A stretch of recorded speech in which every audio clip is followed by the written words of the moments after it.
Chair, sorry, Mr. Mayor, I think I didn't expect to say this, but I think Keir Starmer has done one thing right, at least in part, that he's not taken us into this illegal war. Councillor Tory is right, of course, that what he has done is quite a confusing policy, which he says, well, defensive, but he's still part of the war, but he's kind of keeping his powder dry on both sides. But certainly as far as the war itself is concerned, I agree with him that I agree with the policy that he's implemented, and that's certainly one thing which I agree with, and I think most of the country agree with. Often what is said about wars, especially in the Middle East, for example in the previous Afghanistan, and then you had Iraq, where people said, well, it's nothing to do with us. And this is again nothing to do with us. But what is being experienced this time, Mr. Mayor, is that we are actually feeling the impact of this war in our pockets. Every single person is experiencing it. Councillor Bell mentioned about the petrol prices. And we have seen a very sudden increase, a significant increase, a palpable increase in fuel price. I suspect as things get worse, food price will start to get affected. Potentially shortages of some products or food, which again will impact everybody.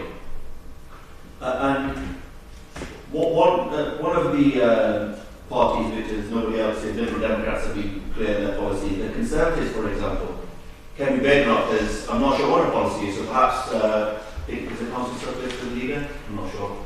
Perhaps when he stands up, he can tell us what the Conservatives' policy is. What their policy was initially, I think, well, we're going to go into this war.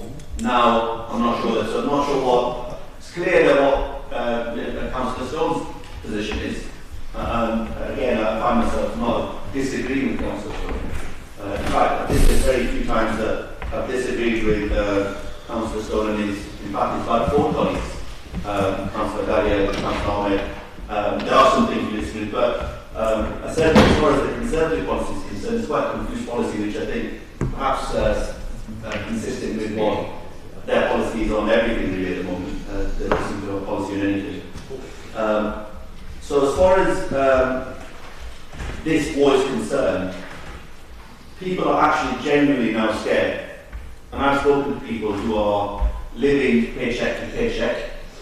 Their mortgage, and that's another thing which hasn't been mentioned, anyone that is experiencing or is coming up for renewal of their mortgage interest rates is now genuinely scared about what could happen. Some deals we've heard have been taken off the market. And potentially that will impact on this council in terms of council tax and the impact this council or an organisation will feel in incurring extra cost. So I totally support this motion and I agree with Councillor Stone's amendment. Of course I do. And I hope that we continue to agree after this election when he is re-elected, and I hope that he is re-elected. And just before I sit down, Chair, I think I hear that Councillor Salt isn't continuing to fight this for this next election, and I wish him the best. And I think he's a genuine person who obviously cares about the community. If nothing else, Chair, we've seen the 2 motions that he's spoken about.